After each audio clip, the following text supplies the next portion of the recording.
Hey, Stacey, our man Dangerous D is shortchanging your calls. He faded out pretty quick. Got to hear more of the Golden Pipes. You know what? I'm not. I've been known to slap a child.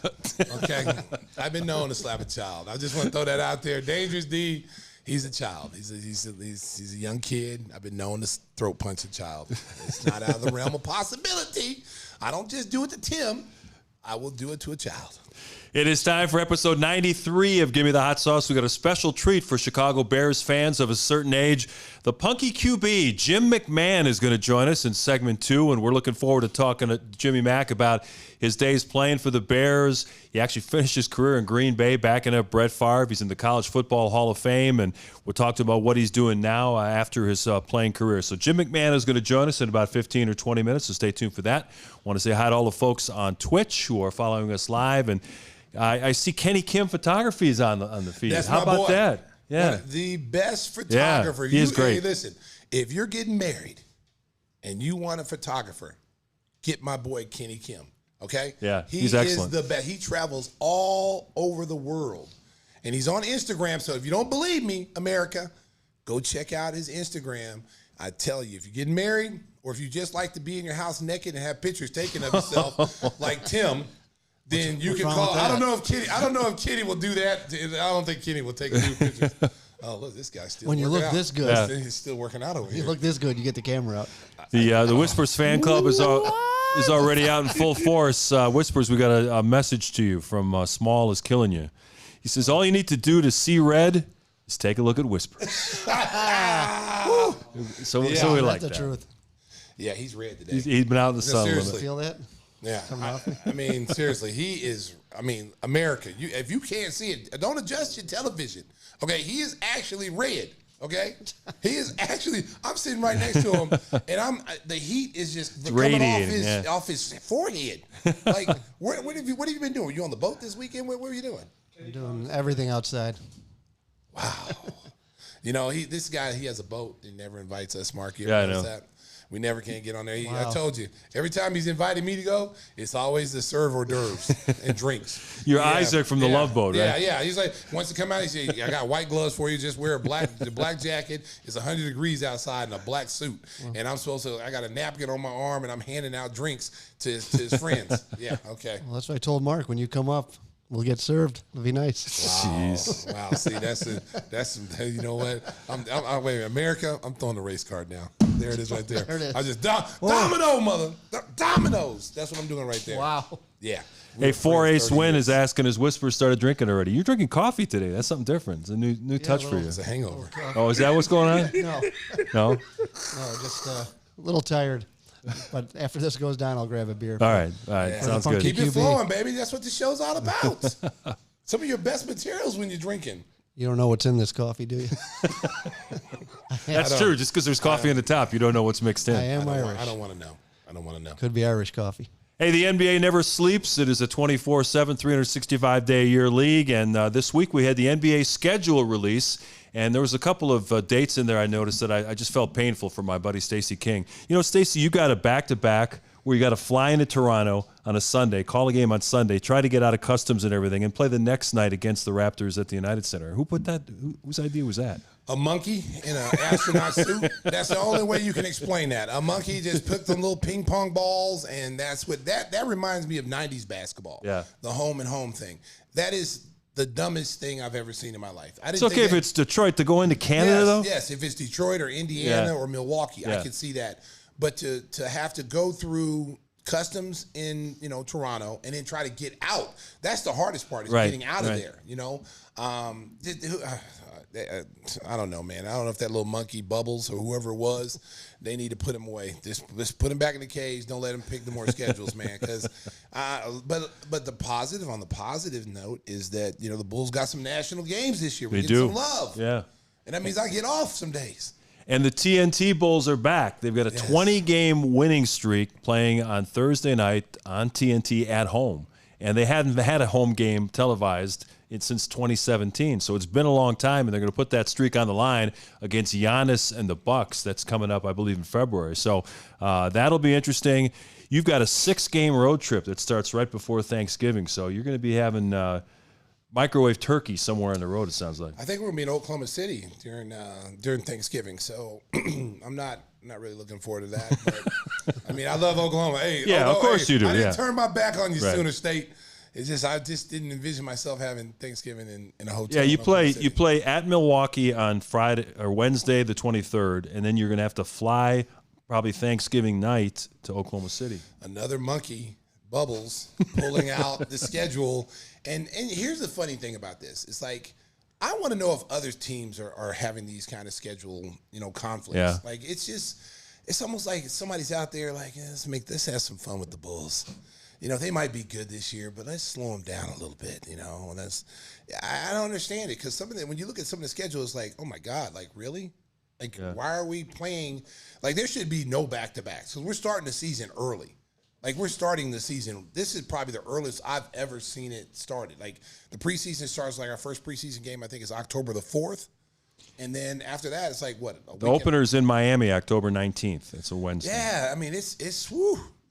Man, normally it starts like around Halloween. And the circus doesn't come to the United Center anymore, but yet they got you out for a 6-game road trip that starts, as I mentioned, in Milwaukee on November 23rd, and it carries all the way through to a finale in Sacramento on December 4th. The good news on that, you play Oklahoma City, you play a Utah team that's probably going to be really bad this year, and you play Sacramento, so hopefully that's 3 relatively easy wins. You know what, America, we're going to surprise a lot of people. We're going to surprise a lot of people. I think when you start looking at everybody talking about, the Bulls are be the 15th best team in the NBA, I mean, come on, man. Don't listen to that, America. I'm tired of hearing all that. That's why you play the game, and so it'll be interesting to see just health and COVID is going to be the big deciding factor, not just with the Bulls, but everybody in the league. It's a real busy start to the season. The Bulls play like 9 games in the first 15 days. They've got 2 games against Boston.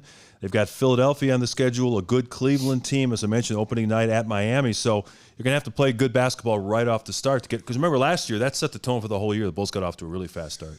Well, Mark, this is the first time I've seen the schedule. You're giving me all these dates, and it's just really I'm getting anxiety. I'm not trying to bring you down or anything. I'm getting anxiety right now. America, I have not even really looked at the schedule. I mean, Mark is just giving me anxiety right now. Oh, 9 days, you got to play 9 days and 6 games in 9 days. You're in Toronto there. Oh. Hey, that's why I'm here, Stacey. I'm just, oh. Bane is going to hit the road. Mark, who put you in charge? You think you're in charge, Mark? You're not. Hey, another fun trip coming up just before Christmas. You go to Minnesota, Miami, Atlanta, and New York. You're in Madison Square Garden, the world's most famous arena, on December 23rd. Mark, I'm still, anxiety's coming, man. We're jumping the schedule. Okay, America. I'm excited about the season. I wish we kind of started sooner. But when Mark just keeps reciting these dates off, it seems like a lot. It's overwhelming It's right now. always like that, though. But for some reason, it just seems like a lot now. Like when you're reading off these blocks of games, and I'm sitting there like, we're gone 6 days, we're gone 8 days. Like I remember, the circus trip. We'd be gone for 16 days. That's what you knew. That was like death and taxes every year. You knew you were out of here for 15, 16 days. Then you had Disney on Ice in January, February. Right. So you knew you were gone another 14 days. You always had those 2 long road trips. So that's 20 days, and you were out west, and you got to stay in L.A. for 3 or 4 extra days, or Phoenix. Now it's not like that. You're going like we're in L.A. I think maybe we had a back-to-back game against the Clippers, and we're there one day, one off day. The other 2 days are game days. Yeah, it's in late March, back-to-back against the Lakers and Clippers. And the finish of the season is tough, too. You got 2 against the Lakers, play the Clippers, Memphis, Atlanta, Milwaukee, Dallas. So it's a murderer's row down the stretch. We'll accept the challenge. There you go. That's what it's all about. We'll accept the challenge. This is going to be a good team, America. Trust me on this. This is going to be a good team. 50 wins. I've already said it before on previous shows. They're going to win 50 games, and they are going to be in the top 4. The summer runs continue as teams get ready to report for training camp in late September. The rookie, Dalen Terry, had a huge game at Jamal Crawford's Seattle Pro-Am League. He had 57 points. So for people who say the kid can't score, you might want to think about that. Yeah, he's gonna be a good player for the Bulls. I wouldn't expect that. If I'm a Bulls fan, this year. Right. I mean, he's going to have to earn his minutes. He's going to have to show the coaches that he can be out on the floor and do the things they need him to do. He's going to get an opportunity. He's going to get an opportunity because he can play multiple positions. As far as 56 points in the summer league, I mean, that's impressive. That's impressive, but that's still a summer league. Nobody's playing defense. No one's playing defense. Just let you run and dunk. I've seen guys just run. It's like the All-Star game. They just let people go to the basket. The Drew League is real though. If you score 56 in the Drew League, you're a bad dude. Yeah. Seriously, because the Drew League, there's a lot of guys who are free agents out there. There's a lot of guys trying to get contracts. There's a lot of guys trying to get overseas. So every one of those guys are hungry. When you watch DeMar DeRozan play, DeMar is killing these dudes, and he's making it look easy. But these dudes are actually trying to play defense. They're out there hustling. The Jello Ball had a 50-something point game in the Drew League. That's saying something in the Drew League. Yeah, and it's been interesting to watch that. The NBA app is actually showing those games live, which gives you an outlet if you're looking for some hoops these days. So that's been a lot of fun. The one down note for the Bulls is the other rookie who was expected to make the team on a two-way contract, Justin Lewis out of Marquette, unfortunately, working out on his own, he tore an ACL in his right knee, and most likely he'll miss the entire season. This is a kid who has a body type very similar to Patrick Williams. I was thinking that maybe at some point that could be a nice 1-2 punch at the power forward. I tell you what, this kid is going to be a good player. He's already coming in. Remember, every kid that's come out of Marquette has been defensive ready to play basketball, and he's no exception. I think he has the ability to be a 3-and-D guy. I've seen him the last couple of days because I work out over at the Advocate Center for like twice Tuesdays and Thursdays, and he's over there, getting his treatment with his knee, and it's so sad because he was looking forward to playing. And I thought he had an opportunity, even though he's on a two-way deal. I thought he had an opportunity to be on this roster at some point. He's got good size, good length, got big hands. Got all the attributes that shows you that he could be a good player. Plus the mentality. I think he's from Baltimore or Washington D.C. Just a tough kid. And just talking to him. He understands this. It could have happened to anybody. He's not down about it. Of course, he'd like to be playing, but he's got a great outlook on it. He's like, hey, this is only gonna make me stronger. And he's gonna be around the team, watching the veterans, which would be good because a lot of times, Mark, these younger kids feel isolated because they get hurt and they don't feel like they're contributing. So they kind of isolate themselves away from the team. He needs to be in with the veterans. He needs to sit next to DeMar DeRozan and Zach and watch how they come to practice and how they prepare. He needs to watch, what they do in practice. So then when he does come back and he's willing to come back and be healthy, it's going to be an easier transition for him. One of the other stories making news in the NBA this week, LeBron James signs that 2-year max contract extension at about $97 million. But as most superstars do, he put a player option for the second year. So if his son, Bronny James, decides to go pro after his freshman year of college, LeBron can opt out and sign with whatever team Bronny James is on. And he'll be about 40 years old. Yeah. He'll still be able to play, though, I'll tell you that. So the thing that's going to happen, you don't know how Bronny is going to be. I don't think right now, if you were to judge him right now, I don't believe he's a one-and-done player. I believe he's at least minimum 2-year college player. So that kind of puts, because I think he's a senior this year. He's going to be a senior in high school, So his first year in college, LeBron will it'll be time for that third option, so he'll have to make that decision what he wants to do. But that's a lot of pressure on Bronny. He should. I don't think that he's a one and done player. I think he's got a very good skill level. He's going to be probably a point guard. He's got point guard size, 6'3". Maybe he grows a little bit, between now and in the next 2 years. But I don't think he's a one and done player. And it's getting to be like when LeBron was in high school, they're starting to televise his games. I saw a little bit of Bronny playing against the French national squad. I think he had 23, 25 points. Dunked on somebody. Really nice dunk, yeah. And going away from the basket. Yeah, and then there was a report that, they listed Ohio State, Michigan, USC, UCLA, and Oregon. And then one report came out that Bronny might be leaning to Oregon because of the Nike connection. And LeBron Sr. shot that down. He said, listen, when we're ready to tell you where Bronny's going, Bronny will be the one to say where he's going. Trust me on that. He's not going to Oregon. Right. I wouldn't He's think not so. going to Oregon. I mean, that coach, Dana Altman, is really not a guard coach.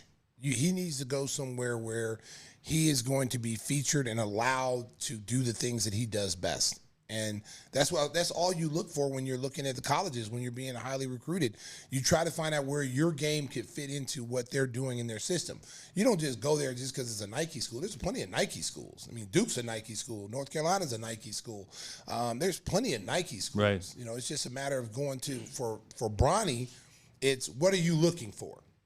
And when you think about possible destinations for Bronny James, remember that one of LeBron's good friends, Juwan Howard, is the head coach at Michigan. So I think they're probably in the running for him as well. Well, and don't sleep on that. You know, he could change his mind to decide that he just wants to go to the G League, get paid, and play the G League, and then be able to come back and then get in the draft. So that's not out of the realm of possibility. If they think, if LeBron James and his family and his advisors thinks that's the best move for him, is to get him into the G League, let him play amongst pros, you know, older guys, and then we've seen how it's worked out. I mean, a lot of these kids have done that, and they parlay that into a lottery pick. So maybe that's something they do. I've known they've talked about it, and LeBron is kind of against it, but who knows? They may change their mind. One of the questions from the Twitch chat wondering, do you think one day LeBron James will own a basketball team and maybe in Las Vegas when they expand? I mean, Michael Jordan has kind of set the blueprint for those, and he's, you know, he surely could buy one. Yeah, he could afford it. Yeah, he can afford it. So, you know, it's not out of the realm of possibility. I mean, I could see him and his business group, you know, Maverick Carter and all these guys. You know, they're into movies. They're doing a lot of different things outside of the basketball realm. So it wouldn't surprise me if he's an owner one day, and then he gets his kid on his team. Pays him maybe both kids. Pays him $30 million a year. Yeah. Another question. Keep it in the family, baby. Keep it in the family. Speaking of keep it in the family, another Twitch question. People are asking, you think maybe LeAngelo Ball now gets a two-way contract if the Bulls have one available? I hope so. Yeah. I mean, we talked about this. Yeah, we have. Okay, first of all, the kid can shoot. Okay. For whatever reason, I don't know why he's not in the league. I don't know if it's based off of, is he a tweener? I don't know. I mean, but the kid can flat out shoot. Okay. Mm-hmm. So this league is about shooting the basketball and being able to knock shots down, spacing the floor, and this kid can do that. Is he a typical two guard? No. You know, I mean, two guards are 6'5" to 6'7". You know, I think he's around 6'3", which makes it tough. But I mean, come on, man. Well, there's a lot of guys that are 6'3", 6'4" playing the two guard position. So if the kid can shoot, but the ultimate goal, America, is his dad has already laid the blueprint out. He wants all three of his boys to play together. He has come out and said money will not be the issue. So when you hear money's not the issue, then it's not. They're not looking for big contracts. They just want he just wants his son to play together and have a chance to win. You imagine if all three of those balls are on the team and they have the success they had at Chino. It'd be fun. It'd be fun and to they watch. win championships with all three of them. Yeah. And LeVar would walk around going, I told you. Yeah. I told you should have listened to me. Well, it's like Giannis is playing with his three brothers for a Greek national team now. They're all competing. You saw Giannis. I saw the comment by Giannis. Yeah. You see Giannis. See, listen, Bulls Nation. We're doing some stuff here in Chicago. Everybody's starting to take notice. You know, when you get guys like Vooch here, DeMar DeRozan, Ball, these guys are well connected in the NBA. Everybody loves DeMar DeRozan. You don't hear one person say anything bad about DeMar. LeBron, from all the top players. So when he's out there spreading the word about what it's like to play in Chicago, the fan base is awesome. Coming into United Center is awesome. The energy in the United Center, players want to hear that. The front office is awesome. The coach is awesome. Boom, boom, boom. Before 6, 7, 8 years ago, you couldn't say that because players did not want to come here. Players, there were people giving bad reports out. Other players who played here said bad things about the organization, and people started listening to that. It wasn't true. It's just because somebody had a bad experience here, they started listening. It doesn't help when you have Scotty saying things. One of the 50 greatest players, and Scotty saying things. So people kind of listen to that too. But I think the mindset has changed. I think the attitude has changed. Now you have one of the top 3 players in the game saying he was a Michael Jordan fan. He was a Chicago Bulls fan. He could see himself at some point in his career. Now maybe he was capping. Who knows? I doubt it. Because why would you even bring it up? Well, here's what happened is he was doing one of those media tours. They put him in front of a camera, and stations from all over the country get a couple of minutes with Giannis. The question was asked by Lou Canellis from Fox 32. So Lou. Yeah, so he Lou knew snuck it in. he knew he was playing to a Chicago audience. So if a guy, 10 minutes later from Charlotte asked him the same question, he's like, "Oh, yeah, I always liked Charlotte. Michael Jordan's the owner over there." I don't think so, though. I don't think so. I think he honestly has thought about it. I think he has. I think because there's a great Greek community here in Chicago. The Bulls are a worldwide brand. The Bulls are a worldwide brand. Yeah. I mean, listen, Milwaukee won a championship, but their brand is nowhere near the Chicago Bulls. Yeah. Okay, let's just be honest. People know Giannis because he's an international player and he's an MVP. But if you go out there and say how many people are wearing Milwaukee Bucks uniforms in Spain, in Italy, 0. Right. 0. Right. But you see how many people wearing Bulls gear, rappers, international. A swimmer. There was a swimmer that was like I think it was in Olympics. He had a Bulls jersey on, Archie Diacono jersey before he jumped in the pool. I got to figure out what his name was, but I saw it the other day on the internet. He was a big Bulls supporter, and before he jumped in the pool, he had a Ryan Archie Diacono jersey, Bulls jersey on. There's also a NASCAR driver that I think had his car decorated in the Chicago Bulls, logos and stuff. So, man, I'm telling you, boy, the Bulls are out there, boy. This is not no surprise. Do not be shocked if you don't see the Bulls be able to grab some people at some point when DeMar DeRozan and we transition from that and get other superstars. Yeah, they'll definitely be in position to maybe make a run at one of the bigger stars in the league. That's something that happens when you win and win consistently, and that's what we're looking forward to for the Bulls over the next couple of years. One of the teams that has been making news in Chicago is the WNBA Sky. Of course, they're the defending WNBA champions, but unfortunately, they hit a bump in the road last night. I was watching that game, and they're up by 6 with 3.5 minutes to go, and they didn't score again. It was just one of those situations where everything that could go wrong did go wrong. A couple of bad turnovers, bad shot selection, and New York stole one. So now they got to win the next 2 to advance. Well, here's the scary thing about that. New York is the same way the Sky was last year. Low seed, losing record. Yeah. They've got nothing to lose. They're against everybody's picking them to lose. You got that little, what's her name? Ionescu. Sabrina Ionescu. Yeah. She's the real deal. Right. Like, they feed off of her energy. She was the one that Kobe Bryant worked closely with and tried to help develop her skills. Yes, she is the real deal, and that's what you were worried about with the Sky. When that playoff starts, will they be ready to play? Will they have to take a game and take one on the chin to wake up? And now, you're one game away from being. 2 games. You got 2 games. So it goes. It's a 5-game series now. No, it's a best of 3 opening round.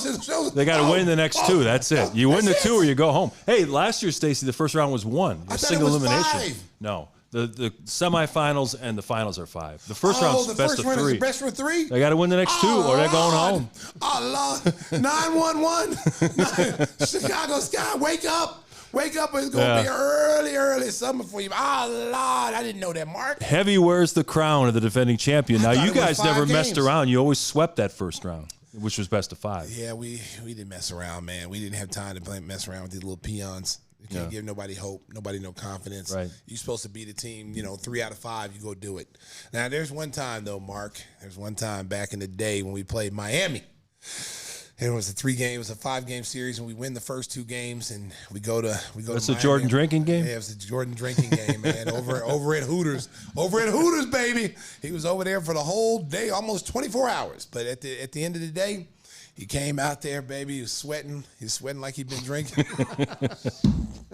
And I think he scored like 50-something points on him. Sent Glenn Rice home. Hey, man. So we win 3 out of 5. But, that was when, you had like 3 or 4 days. If they would have won game 3, we'd had about a 3-4 day rest up in Miami. So loss wouldn't have been the worst thing. It wouldn't have been the worst thing. That's what we were all saying. Like, if we lose this game, and with Michael over at Hooters, we might, But MJ, man, the black cat wasn't letting us lose, bro. He wasn't letting us lose. He came over there. He was sweating profusely like he'd been drinking all night long. And that's when we all knew that, like, God is playing a video game. Because there's no way in hell a person could be out as long as he was and do what he was doing the night before a game and come out there and play the way he did. God was like on the Xbox, just, okay, Michael, you're going to dunk on his head. You're going to get a steal here and go down there and do a reverse dunk. I mean, it was unbelievable. I mean, anyone who was part of that will tell you there was no way in the world we thought we was going to win that game. Yeah, he's a legend, truly one of a kind. And Babe Ruth. We're rooting for the Chicago Sky to come back strong and win that opening round series against the New York Liberty.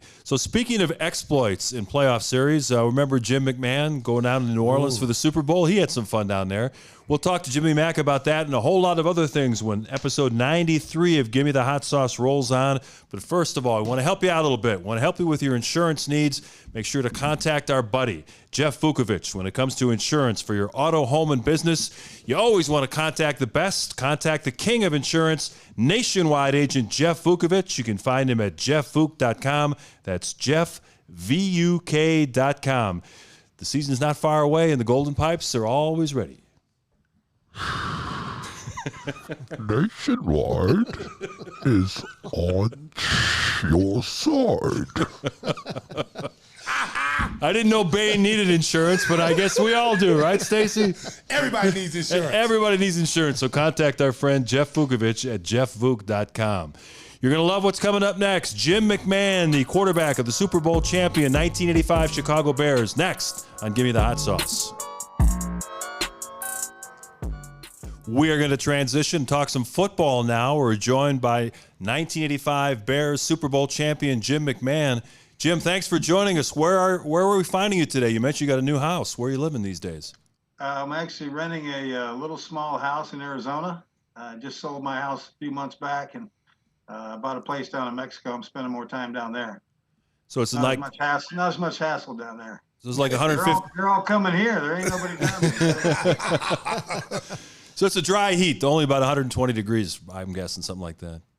Well, it's 78 right here where we're sitting, so it's There you pretty nice. go. Oh, yeah. So tell us a little bit about, because I'm a big fan of the 85 Bears. Like, I just love that team. I think it's one of the greatest football teams in the history of the NFL. Tell us a little bit about, how did you guys know, like, that team was going to be special? Because you had to have known, not just in 85, but you had to have known a little earlier than that. Oh, there's no doubt. I mean, when I first got there in 82, we weren't very good. I'm kind of glad we had a strike, so I only had to play 9 games. Crap guys beat out of me in 9 games instead of 16.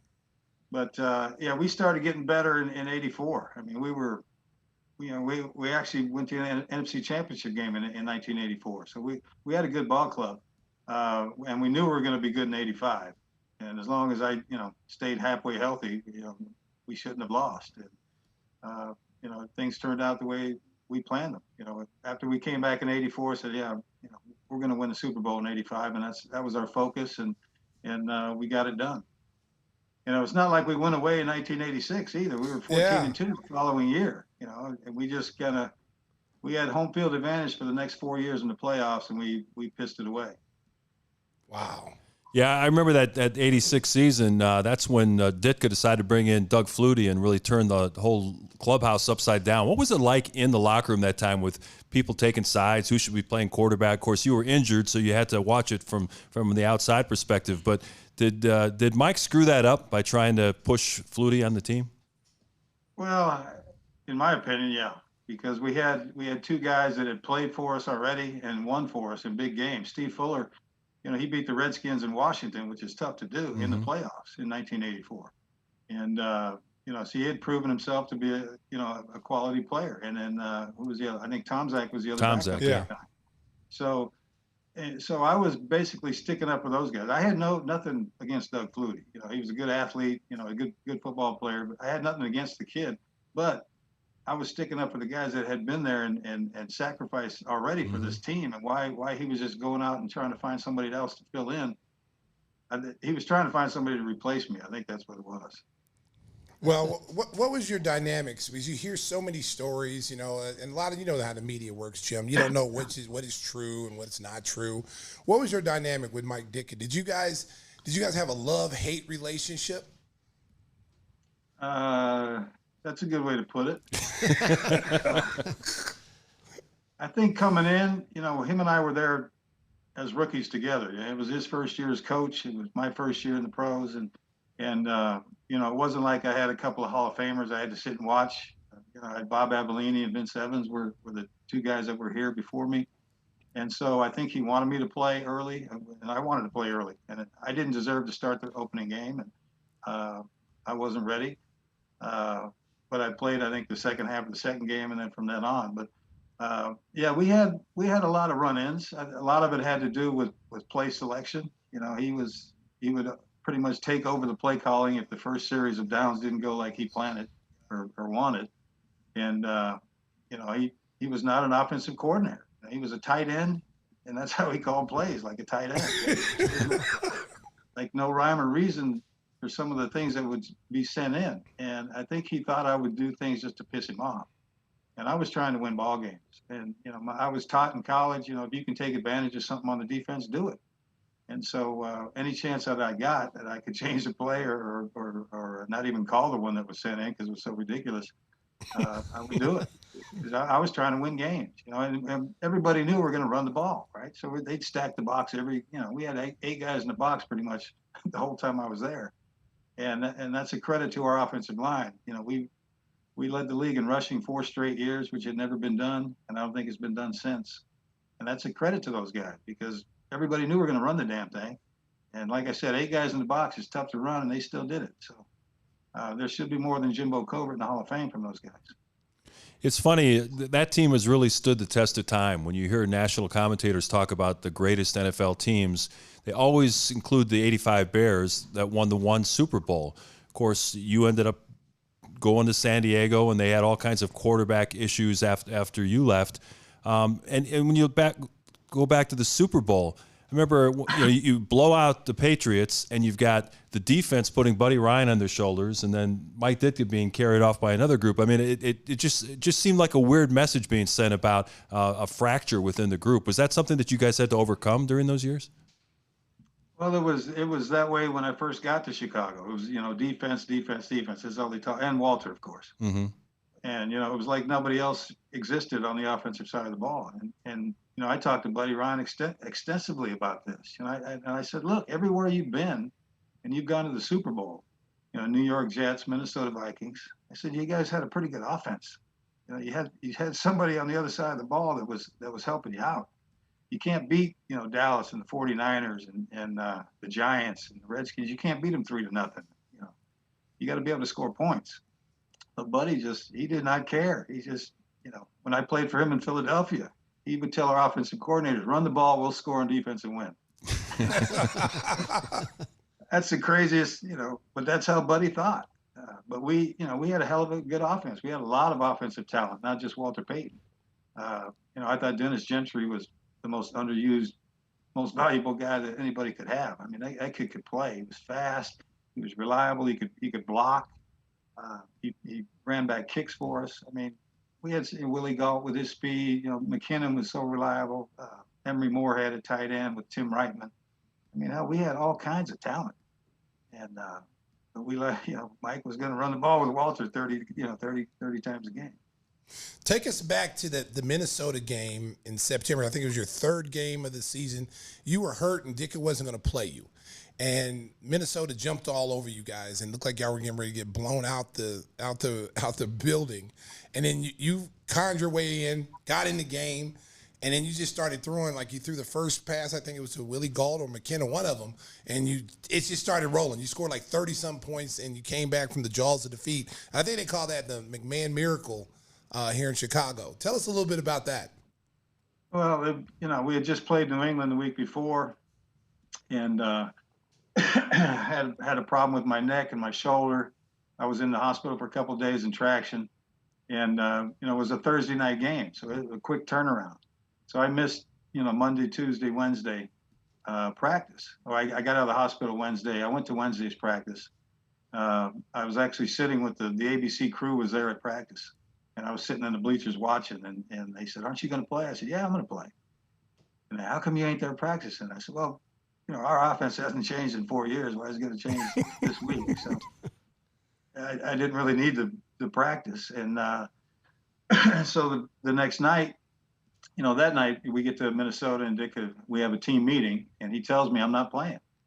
And so not only did I have my neck and my shoulder problem, I had a turf burn that I got in week 1, and it got infected. So my left calf was bigger than the fridge, and so I had a bad infection in my leg, and my neck was screwed up. So I was just sitting up in my room while the team's having a meeting, and one of the coaches came up. I was icing my leg and everything. He said, "Dick is pissed. Why aren't you at the meeting?" I said, "Well, he said I'm not playing. Why do I got to go to a meeting?"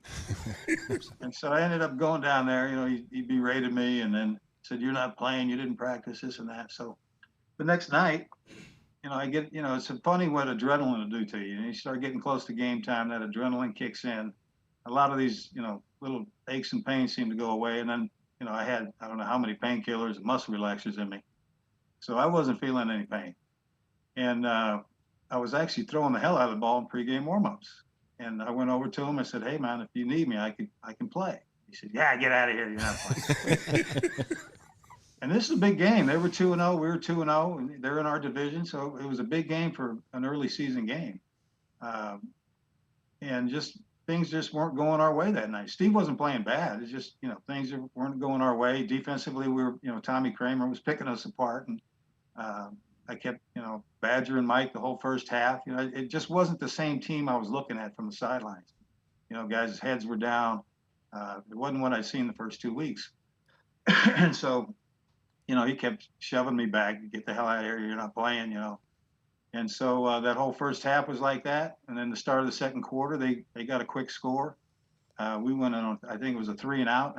I got back in his face. I said, "Hey, we're going to lose this game, unless you put me in." And to this day, I know the only reason he put me in is because I bugged the hell out of him. He got so tired of me being in his face. He just, "All right, damn it, we're going to go do this." And so he gives me first play I ran was a screen pass. And if you remember the film, I come away from the center and I almost fell on my face. My legs are a little wobbly from all the painkillers and stuff. And I saw as soon as I got the snap, I knew it was blitz. And blitz, whoever's got the guy that's getting the screen, he's going to run right to the screen guy. And so as I stumble back and I get my balance, I just happen to look downfield, and Willie is doing his job. He's just running his guy as deep as he can go, but he's 10 yards behind him.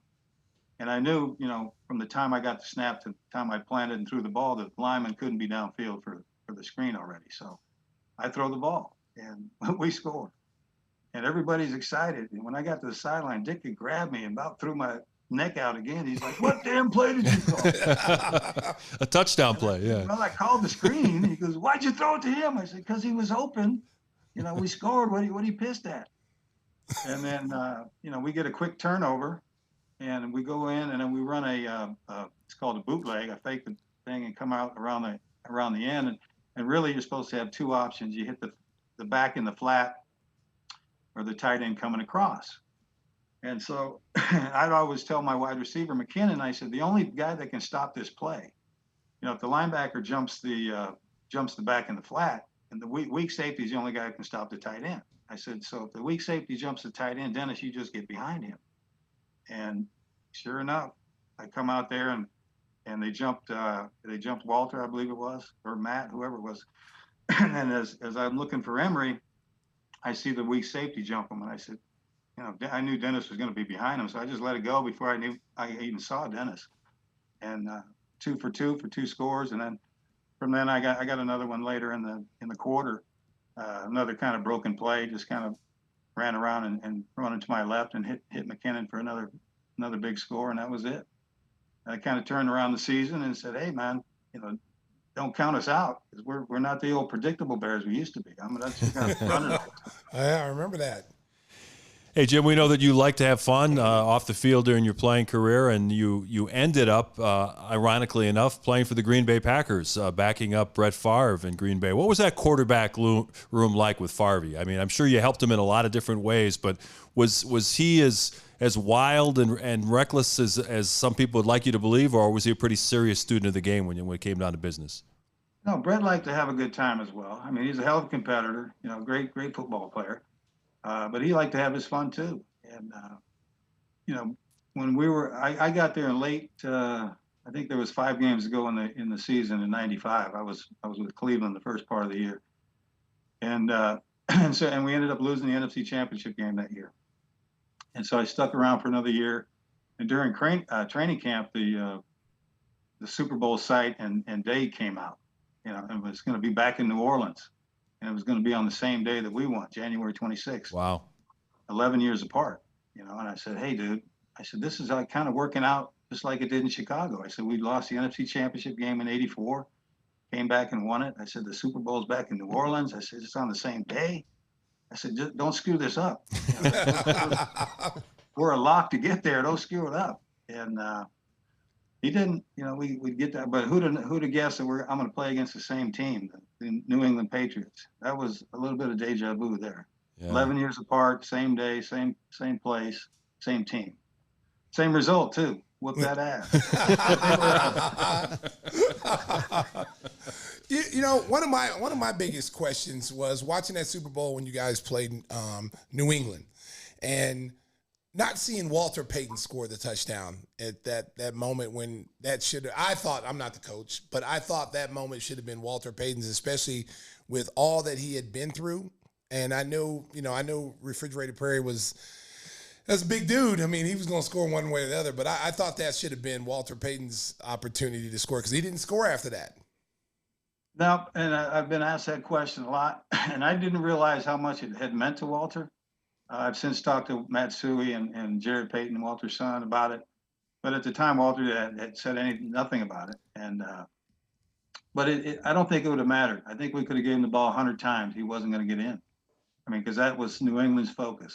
And you can see it in every shot. I mean, everywhere he went, he's got 5, 6 guys chasing him. And he carried the ball, almost 27 times, 28 times in the game. I mean, it wasn't like we didn't give it to him down there. But his presence was just, that was their whole focus. I mean, that's why I was able to score the first time. It was not a bootleg, it was an option play. And I faked it to Fridge, and I got to the line of scrimmage, and the end guy went towards Walter. And I pitched that ball. That guy, he might get it and go 100 yards. Yeah. So I had to turn that up. The other time was we're on the half yard line. And hell, their linebackers are 4 yards deep. It was an easy score for a quarterback sneak. But when we came off the field at halftime, we're yelling, "Let's put 50, 60 on these guys." And Ditka was like, "Yeah, let's do it." And then I don't think we even finished the third quarter. The starters, he started taking everybody out, and so we still had some chances to get down there and score. But like I said, I don't think he would have scored. I think the first time we got the ball in the second half, we're on our 4 yard line, and we run a play action pass, and it wasn't even a good fake.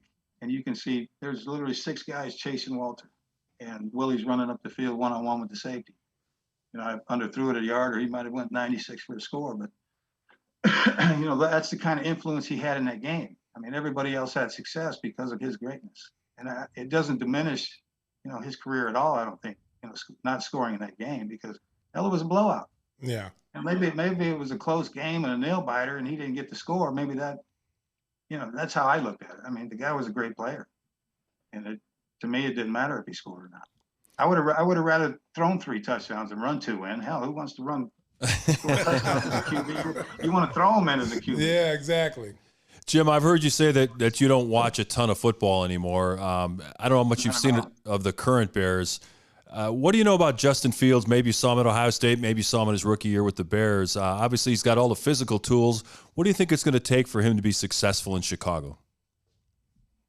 The 5 guys up front to start. Yeah.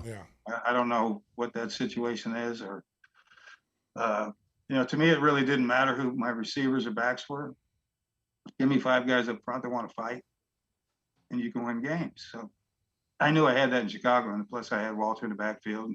and Willie outside and the other guys. So, I had a great supporting cast, but it starts up front.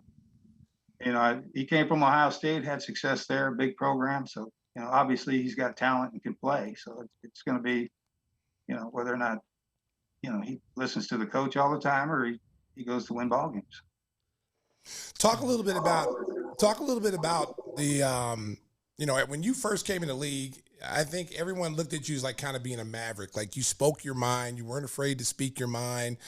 You were going in with Pete Rozelle with the headbands, and you just kind of marched to your own beat. And I like that because I like to see guys go against the grain and what's expected of them. Like you're robots. Everybody's supposed to say the same thing, march the same way, and you didn't do that. Tell us a little bit about that and how much flack did you take from the league when you were doing all these things? Well, I learned from an early age, some people are going to like you, some people are going to hate you just because of who you are. It doesn't matter what you do, what you say, they're going to have their opinion. And so I never let it bother me.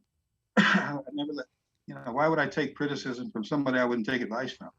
Yeah. So the hell with these people. Let them think what they want. I do my job. Guys around me know that. I'm happy with that. So Jim, in Ditka's book, he says that when you pulled up in the limousine for the first time in Lake Forest, that you stepped out, put a 6-pack of Budweiser on the roof of the limo, cracked it open, sniffed the air, and thought you might be okay there. And I think that started the relationship. Is that true? Well, what 6? There was only 2 left. But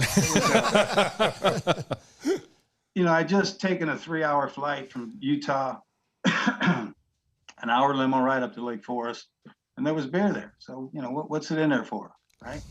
That's right. So I had a little thirst. Had, I guess, 4, because when I popped out, I said, I'm not going to leave the other 2 just sitting there. So I put that up there. And I wasn't even thinking about the press, man. I just said, hell, I just took a flight. I'm ride. I got to go meet old man Halas. And then the press was like, whoo. Welcome to Chicago.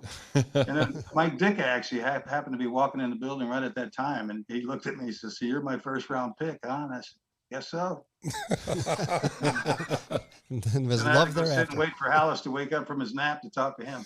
That's another question, because I heard about this story that you met with Papa Bear Halas and on your contract and how you sat in there with your agent and how difficult it was negotiating with him and you being a high first round pick. Tell us a little bit about that meeting.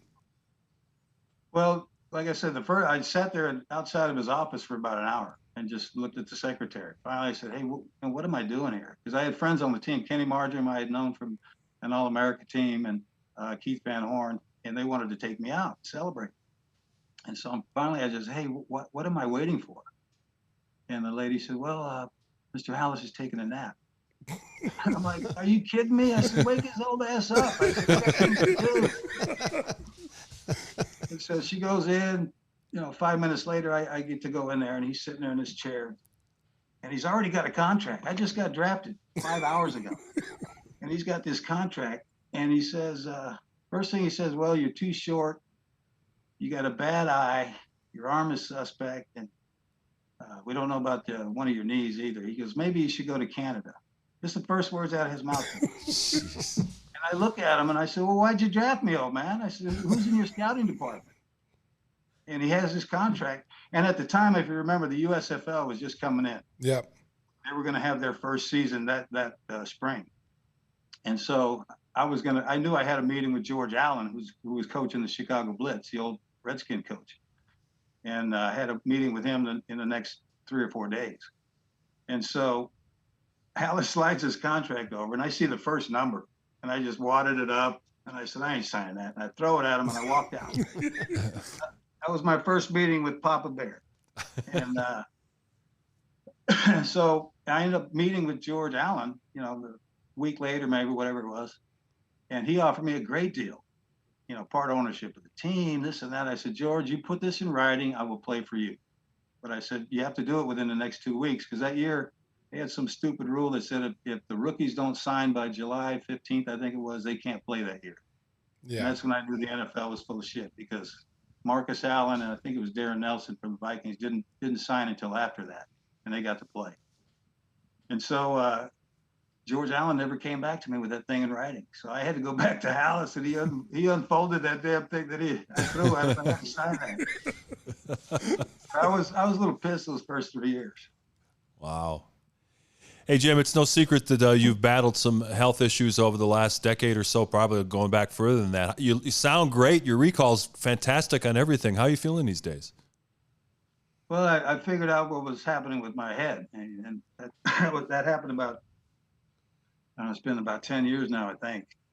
These doctors in New York called me and said, we think we can help you. And they found out I had a couple of blockages in my neck. My bones are all out of whack. And I have to go back to New York every 3 to 4 months to get another adjustment. But I can function pretty normally.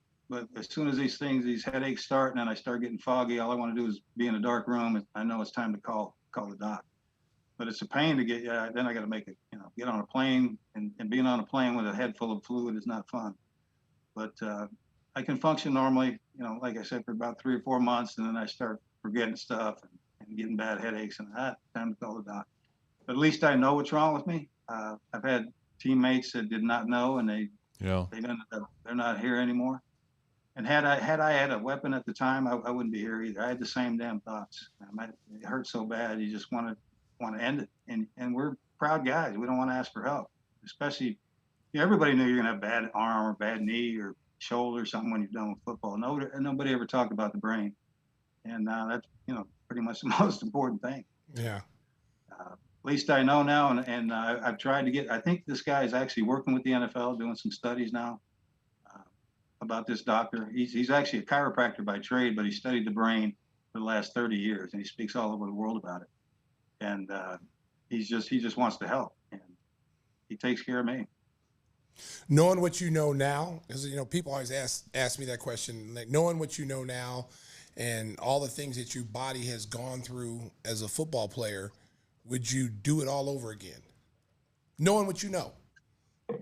Well, I'd always wanted to play baseball. I mean, that was my first love. That's what I wanted to do. That's how I picked a college. All the colleges I went to said, "Hey, I'm going to play baseball." And so, places like Nebraska, Oklahoma State. He said, "No, you're not playing both sports." The only two options I had was BYU and Nevada, Las Vegas. And Vegas was my last trip. And they offered me a hell of a deal. And I came home from Vegas. I said, "Pops, I'm going to Vegas." He said, "No, you're not." I said, "Pops, listen to me." He said, "You're not going to Vegas. It's not a big enough school, this and that." I said, "Pops, listen to me. They offered me a house, a car, money, easy job at a casino. Hell, that could have been Steve Wynn." But I ended up, it worked out okay going to BYU. But I only got to play, I probably played about 8 games of baseball my freshman year. They didn't tell me I couldn't get out of spring football practice. So I would play a game of a doubleheader, and I was playing in the outfield, and throwing the ball from the outfield and throwing the ball from the pocket's two different things. And I hated running down that big hill, changing uniforms, going to football practice. And all you did there was throw the ball for 3 hours. So I had to make a decision, and I just stuck with football, and it worked out. And I do it again. But like I said, if I could have played baseball a little bit longer, my body would have felt a hell of a lot better than it does now. Yeah. Hey, Jim, here's a story from the Small World File. Our partner, Tim Kelley, over here says he actually worked on a crew that was, rehabbing a house? Yeah, I worked at your house, Jim, back at 34 Bridlewood. I always wondered if it was 34 because of Peyton. Is that why you picked the house? I didn't even realize. Only Timmy Wishers would ask that question. No, I mean, it was, when the lot came, that was just the lot number. Yeah. That whole area, I think there was only, 2 or 3 homes in there at the time. It was just all wooded. And I got that lucky number 34. Yeah, it was a lot of fun working there. There was one day where you got pretty upset with one of the carpenters and gave him a... Well, it was taking so damn long.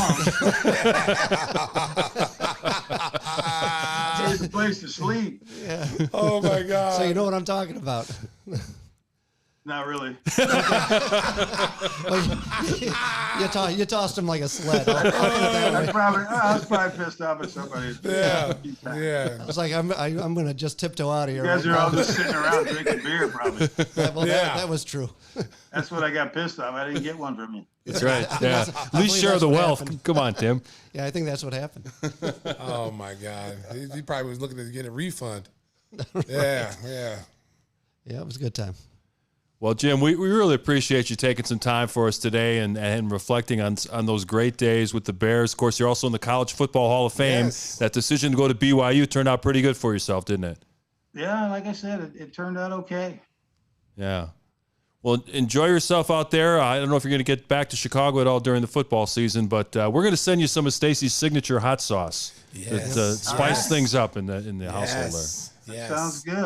I'll be happy to give it a go. Yes, and My make girl's sure. from Mexico. She loves spice. Oh, There you go. Oh, There you go. She's gonna like it. She'll like it too. She'll like it too. That's Jim Okay, McMahon. Frank Thomas. Yeah, see, he knows. He knows, yeah. He knows Yeah. about Frank Thomas' creepy slogan. Jim, thanks for coming on, big dog. All right, guys. Y'all have a good day. All right, Thanks, buddy. Jim McMahon, our special guest, episode 93 of Give Me the Hot Sauce rolls on.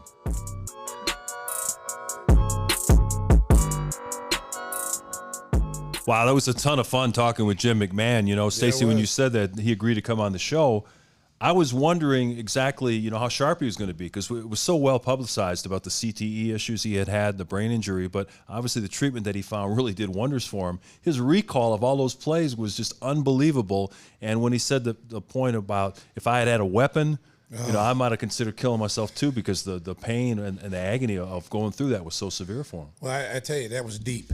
Yeah. Like, because that just goes to show you with these guys how they suffer that we don't know as fans. Like we're there every Sunday watching football games, and when those games are over and those guys go home, you don't know what's going on behind closed doors. And to hear some of these veteran players, Dave Durson, took his own life. Junior Seau. I mean, these guys who were like iconic figures.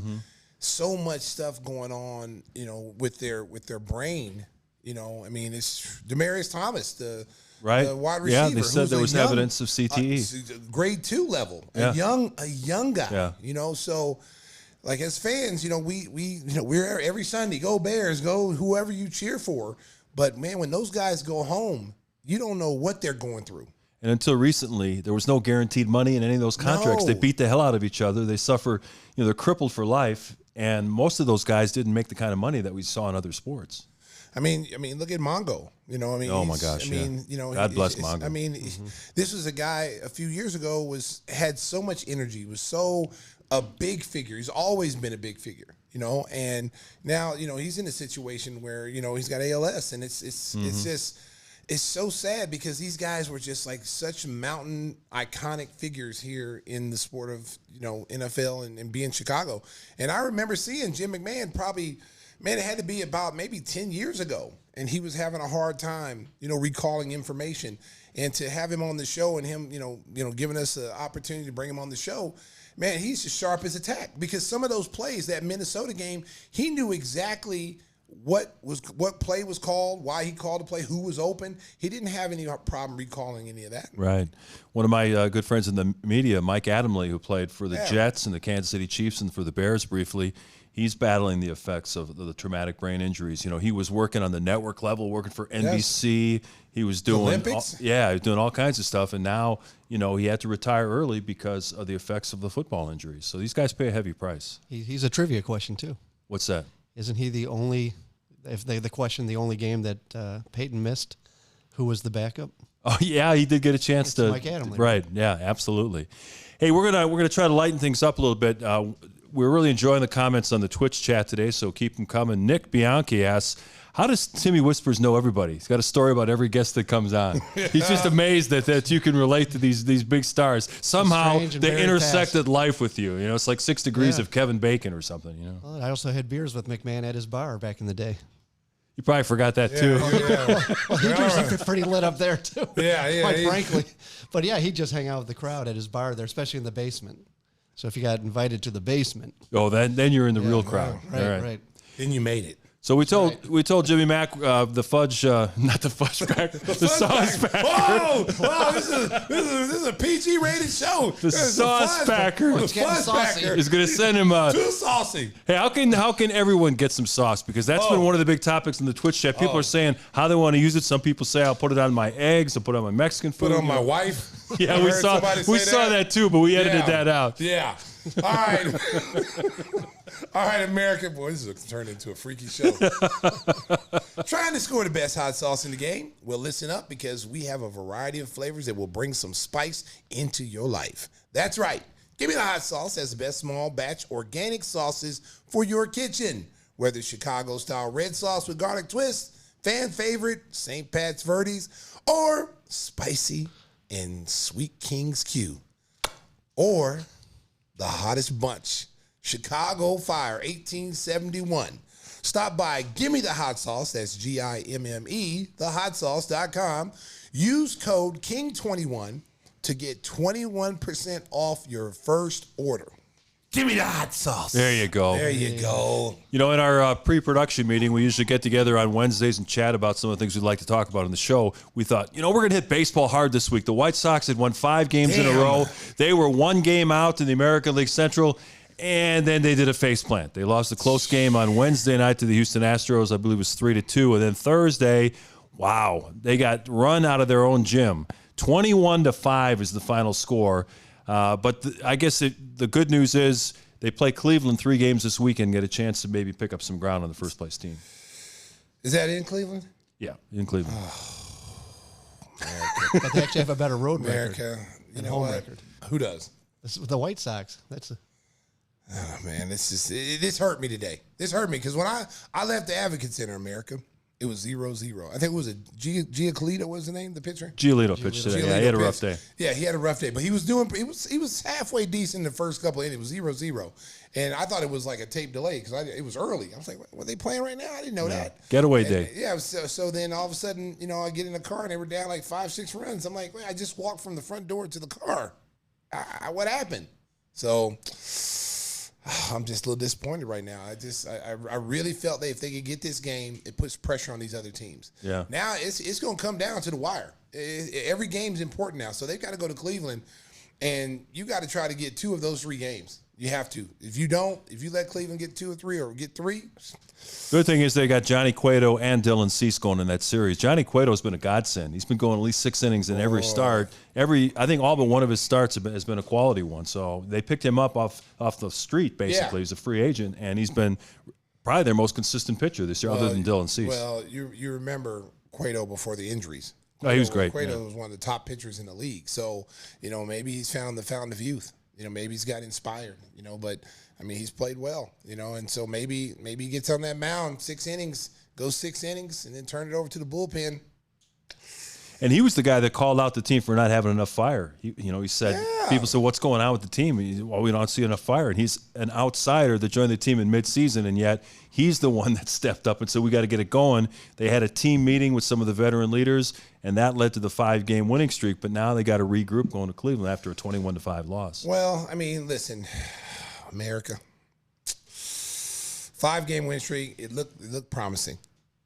The way they lost today is more disturbing. Yeah, it's one thing to lose, get blown out. 4-3, but 3-2, late game hit and they win the ball game, something like that. But to get blown out like a football score, like that just showed me, like, I don't want to say quit because that's a strong word to a pro athlete, like you quit, but they quit. I don't care. This is my show. I'm going to say what I want to say. I'm just being honest. It was quitting out there. I think we got a new Cubs fan here. No. Hell no. Hey, the Cubs are hot. The games don't mean anything, but they've been winning lately. Oh, man. It's exciting. They won again today. They beat the Orioles 3-2. They won the Field of Dreams? Yes, they did. They beat the Reds out in Iowa. Yeah, that's what I thought. Those were the ghosts of all those players. They weren't the Cubs. It was shoeless Joe Jackson. City of Chicago's 2-0 in the Field of Dreams. It was all the ghosts in the cornfields that made that win. You want to talk about a UFC fight coming up? Oh! Yeah. Tim, you know who's fighting, right? Nope. You're a fake fan. He's a fake fan. This guy's a fake fan. Okay? This is a big week right now because the middleweight champion, Kamaru Usman, is fighting Leon Edwards for the second time. They fought early in their careers, and Usman won. Usman has been dominating. Just look at the numbers up there, America. 20-1. He's been the most dominant middleweight in a long time. Look at that reach, 76-inch reach, 74. And you look at the weight. Oh my goodness, Leon Edwards is 50. Is that right? That can't be right. That can't be right. He can't be 16 pounds. Oh Lord, we got to throw somebody under the bus with bad graphics. I don't know who did this, but And if you're just listening on the podcast, what we're seeing is that Usman weighs 186 pounds, Edwards 170 and a half. yeah, That's quite the disparity. Yeah. In it. But it's a big fight. You got Luke Rockhold is coming back. He's fighting Paulo Costa. You know who Paulo Costa is, right? Yeah, he's fighting Paulo Costa.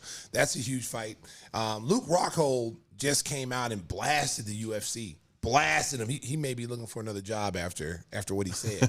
No, seriously. Yeah. He went after Dana White. He went after the UFC. He's like, talking about, the bonuses that they give the fighters. These guys are risking their lives every single day. They have no health insurance. And he has a point. He has a point. The UFC is making a lot of money off these guys, and where the fighters used to make money is their endorsement deals. They used to go in there and they'd have something printed on their shorts, and the UFC took that away from them and sold the sponsorship to the UFC, like Reebok or whoever it may have been, and they're getting all the money. And I'm telling you, Luke Rockhold, man, he lit into Dana White and said Dana White is running the UFC into the ground. They need to do something about it. And then, on line 2, Dana White was on line 2. It's like, it's too late to cancel the fight, Luke, but this is your last fight in the UFC. You better win. Don't mess with the guy that's got the power, that's for sure.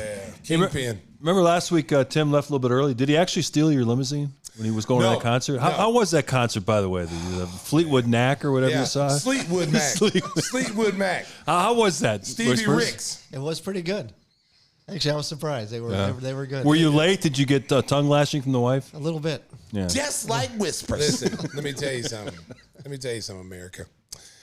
He didn't like that concert. He's lying. He's lying. I'm a professional analyst. He did, yeah. Well, Whisper didn't like. He didn't like Fleetwood Mac. Well, they had beer there and wings. Yeah. So Well, there you go. Beer and wings. How bad could it be, right? Yeah. Sitting outside. It was, It was outside? Mm-hmm. I wonder why you read. You didn't tell us all that. Oh, yeah. It was a nice park. Oh, my God. What did I do? Did I do something this weekend? Oh, I'm going to the Kendrick Lamar concert. Oh, that's right, baby. yeah. Oh, baby. And I'm taking some of my team with me from the Sriracha team, okay? I try to get all my Sriracha teammates to come with me. All my little guys that work behind the scenes, Dangerous D, Francisco, a.k.a. Cisco, the Thong Song, Nicky Knuckles. I got Maddie Ice. I try to get all my young interns to come with me, come see Kendrick Lamar. Yeah. Two of the 5 came. I had one person say they had to work. That was Dangerous D because he always got to work. He got like 18 jobs, so he had to work. And then Francisco said if it's not Baby Bunny or whoever the dude is, what's his name? Baby Bunny? What's his name? Bad Bunny. Bad Bunny, not Baby Bunny. You see, I don't listen to that kind of music. So Baby Bunny, Bad Bunny is not there, so he didn't want to come because he don't know Kendrick Lamar. He don't know any of his songs. Huh? Oh, now you don't like it because I put you on Front Street. I put him on Front. I don't like Bad Bunny because he thinks some girls listen. I don't like Bad Bunny. Don't get my man card taken away from him. He's still too young for a man card. He got a boy card. Both him and Dangerous D, they too young right now. And then Matty Ice says flat out turn us down. No, I can't go. I can't go. I'm out. Yeah, I can't go. So Maddie's going. There you go. And Nicky Knuckles is gonna be there. We're gonna be in a nice suite. We're gonna have food and drinks up there. I'm taking my crew out. We're gonna have a blast. We're gonna be on Instagram Live. We're gonna show y'all where we're at. Hey, he said he can go now. Yeah, Matty, I said in the chat that he can go. It's too late, man. The ticket's Too late, gone. yeah. Too late. Yeah, I told listen, America, I had 10 tickets to the concert, America. Okay? 10 tickets. We got a suite. It's all set up nice. Missed out. Matty Ice thought we was just standing up in a mosh pit or something. See, you ain't gonna see my 6'11" ass in no damn mosh pit, okay? I'm gonna be up in the suite. I'm gonna be chilling, okay? I'm gonna be drinking. It's like when we went to UFC fight. Remember we went to UFC fight? We was in the suite. Times. Yes, we were in the suite and the food and the drinks flowing, okay? So now I try to get these guys first. I gave them the first choice of tickets. Like, you guys want to come? Taking care of them. That's nice. And, only 2 people came. So, Hey, our buddy Design God says, forget about Bad Bunny. Tim likes Bugs Bunny. Wow, this is an attack. This is an attack. Everybody's Pete. after whispers on the chat today. First of all, you know, Pete the Sign God is a guy is supposed to be a friend of the program. Well, he designed those beautiful banners all behind these you. banners behind him, and now he's attacking whispers. Yeah. Wow. He's been after you throughout the show. I haven't even called out half of them. He's been all over you today. Man, should have gotten back to him, I guess. Yeah, you should hit him with the Christopher Walken. Hey, man. Yeah, we haven't heard from Christopher Walken yet. We need an appearance of Christopher Walken. All right, I'll crawl through those wires and ruin your fucking sign shop. All right?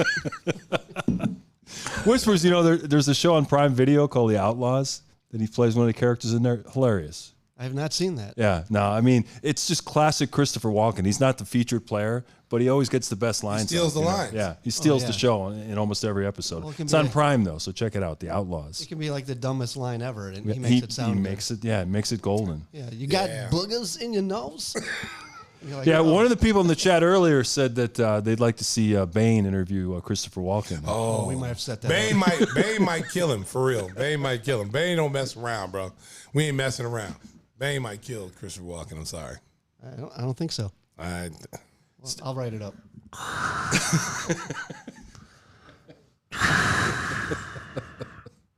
Christopher, I will destroy you. I'm going to shove that mask down your throat.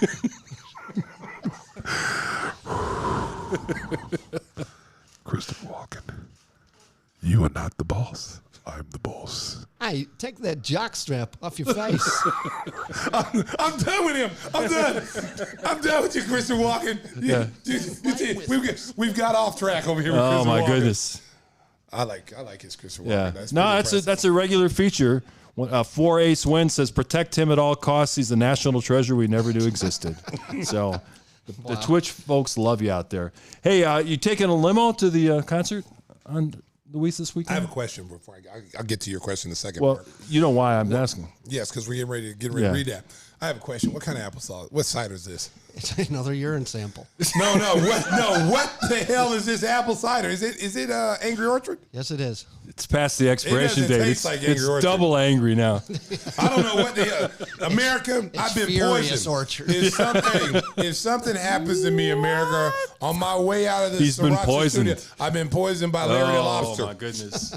So back to your Yeah, question, the Mark. Windy City Limousine. Always take first class. They are, let me tell you something. Windy City, ladies and gentlemen, they are taking me to the concert Nice. at the United Center. And my shout out to my man, Mike Almaroth. He's my driver. He's a 3rd-degree black belt, hip keto, and Jeet Kune Do. Wow. Okay? And if I need him to pull out the strap in the blicky, he will pull it out. So don't mess with me if you catch me at the concert. Watch yourself, all right? Just come up and say hi. Don't try to attack me because Mike, he's got a trigger finger. He's got a happy fingers. I don't know what he might do. Protect me at all costs. Oh, I got to read my read. Listen up, Bulls Nation. We want to make water. Oh, wrong one. My bad. That's on the on-deck circle. Look at that nice graphic. That's really nice. Again, if you're listening, it's just picture a car. Yes. Luxury. We need to change that to an SUV. Must be nice. Yeah. We need to get that SUV because that's what I roll at, SUV. Windy City Limousine provides championship service. Making a reservation is so easy, it's a slam dunk.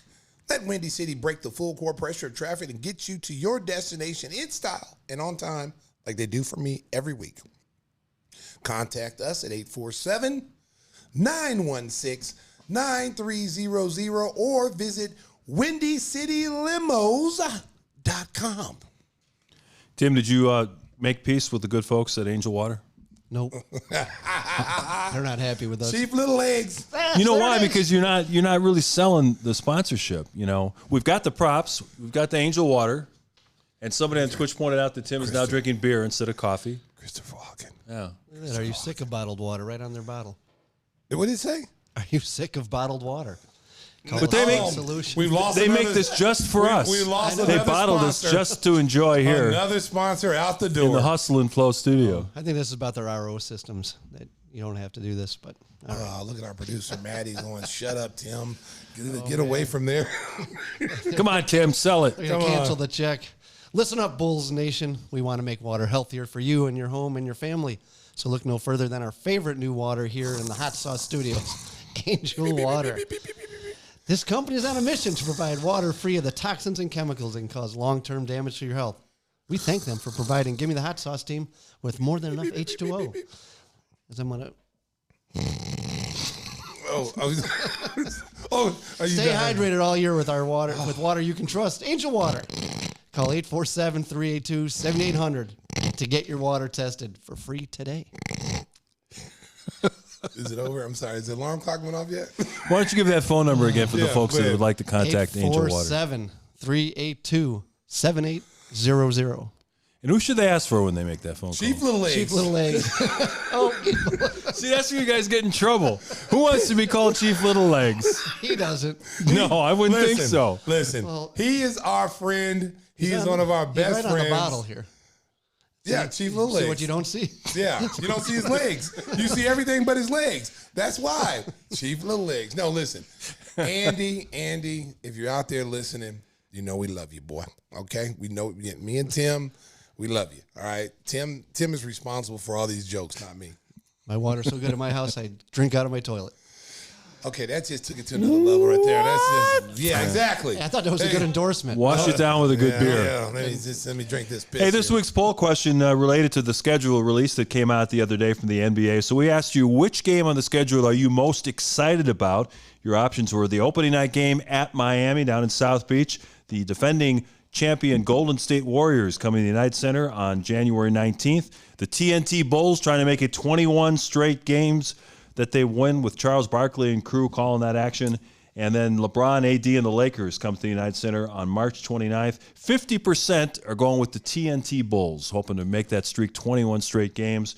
We had 42% going for the opening night in Miami. Jimmy Buckets will be ready for the Bulls on opening night, won't he? He's always ready for the Bulls. That's the one team he gets up for every night. And in Minnesota, those two. And Philadelphia.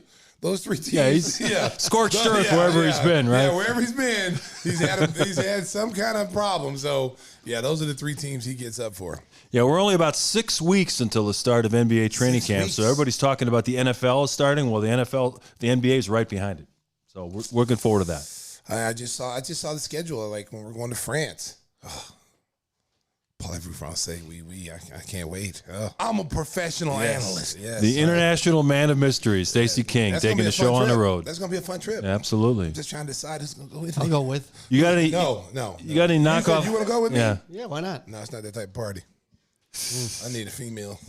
Sorry. I got to. Who's going to be lucky? Who's going to be lucky? Baby, it's like spinning the wheel on what is it? The Price is Right? Whoosh. Wheel of meat. The wheel. The Wheel of Meat. Man, shut up. The Wheel of Meat. Wow. So we get in the final minute of the show. Stacey's trolling for dates, and Tim's just off the rails. I mean, what are we doing here? What's in the beer? I'm just telling you right now, America. I was voted one of the 10 most sexiest men in Montana. Okay, I'm back on the market, baby. The king is single, baby. I'm single, baby. Any lady want to go to France? Look me up here. Call me up. Parlez-vous français? You don't have to know anything French. Just dress like a French woman. That's all you need. That's all you need to do. That's all you need to do. Wow. You're not so going. Send all inquiries to GimmeTheHotSauce.com. Find Maddie. Maddie, make sure you get all emails, inquiries of whatever female wants to go with me to France. It'll be a giveaway. It'll be a raffle. And there'll be plenty of hot sauce. David, see, look at you guys. Mine went straight to the gutter. I'm over here talking about real hot sauce. Man, I'm telling you, children are bad, man. He wants tattoos on their feet. No, nobody wants no tattoos on their feet. Oh, I thought you liked that. No, you like that. No, that's Chris Lofton. Chris D. Lofton. D. Lofton. Don't forget the D. don't forget the D. Don't forget the D, because he didn't. Hey, we want to thank our guest, Jim McMahon, who was fantastic earlier in the show. We want to thank the Sriracha crew for their hard work throughout the week. We want to thank everybody that joined us on Twitch. We had a lot of fun looking at the chat this week, and Stacey's been working like crazy to get you the very best guests. Who knows who we might get for next week's show? To make sure, look out for that. We always promote it on social media the day before to give you a heads up. And we thank everybody for listening and watching, and we'll be back in a week or so, Stacey. And one of these days, all the people who are watching on Twitch, we may one of these days have a fan come on and be a guest. Don't think that's out of the realm of possibility, where you can come on for about 20 minutes on the show, talk or call, whatever you want to do. And it sounds like a John Walsh segment. Yeah. Tribute to John Walsh. Yeah. The stinger. Shout out to John. Yeah, he got stabbed by a stingray. He did. He did. Yeah. He got stung by a stingray. The stinger got stung. Yeah, the stinger got stung. We hadn't heard from him in 2 months. All of a sudden, hey, guess what happened on my vacation? Yeah, I got stung by a stingray. Like, who gets stung by a stingray? Oh my God, only John Walsh. But yeah, we may have some fans on there, so you guys better be, make sure you come on every week, because you never know what's going to happen. So get your impersonations ready. Maybe that'll be the contest. We'll get Phil Collins in here one of these weeks too. Well, yeah. Oh, yeah, he's Phil supposed to be Collins or the cooler. Yeah. Well, he might be on next week. Who, Phil Collins? Yeah, I just talked to him. Oh, okay. Yeah, could be next Celebrity impersonators for 1,000, Alex. Hey, let's get out of here. How about some music, D? Come on, D. Oh my goodness! It's only preseason, but I'm hyped. Gimme G.